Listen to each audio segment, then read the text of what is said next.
बुलढाणा जिल्ह्यातील सैलानी यात्रेत नारळाच्या होळीचं विधिवत पूजन करून होळी पेटवण्याची 117 वर्षांची अखंडित परंपरा आहे। मात्र एका अज्ञातानं सदर होळी पेटवून दिल्यानं अनेकांच्या भावना दुखावल्या गेल्या आहेत।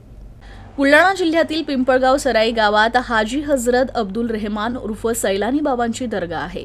दरवर्षी मुजावर परिवाराच्या हस्ते होळी दहन करून वार्षिक यात्रा उत्सव सुरू होतो। मात्र यावर्षी अनेक वर्षांची परंपरा खंडित झाली असून एका अज्ञातानं होळी पेटवून दिली आहे। मुजावर परिवाराचे चौथे वंशज शेख चांद मुजावर यांच्यासोबत UCN बातचीत केली आहे। आमची आज सैलानी बाबाची यात्रेला सुरुवात झालेली आहे।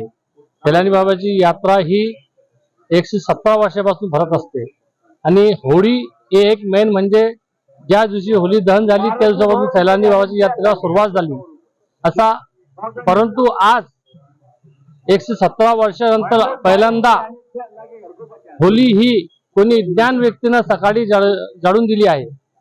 तरी आम्ही मुजावर परिवार नेहमी दर पौर्णिमेच्या दिवशी होळीच्या दिवशी दरवर्षी मी आणि माझे काका आणि आमचे 10-12 मुजावर लोक हे होळीचा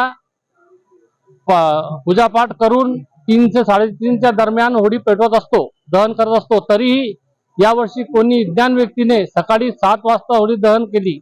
तरी आम्ही प्रशासनाला कळवलं काही की होळी तुम्ही बुजून टाका, आम्ही 3-3:30 वाजता आणखी दहन करू, तरी ती होळी काही बुजली नाही। म्हणून हे आमची 117 वर्षाची परंपरा खंडित झाली आणि भाविकांचे मन दुखले। होळीची वेळ असतो 3 ते 3:30च्या दरम्यान, तर लोक थांबतात, सर्व लोक आमची वाट पाहतात। होळीची पूजा झाल्यावर होळीचं दहन होतो, पण या वर्षी ही आमची परंपरा खंडित झालेली आहे। म्हणून प्रशासनाला माझी विनंती आहे की ज्यावेळी विज्ञान व्यक्तीने होळी पेटवली असेल त्याला CCTV मध्ये पाहून त्याच्यावर एक कारवाई झाली पाहिजे, जेणेकरून आमच्या मनाला शांती होईल आणि भाविकांच्या मनाला शांती होईल।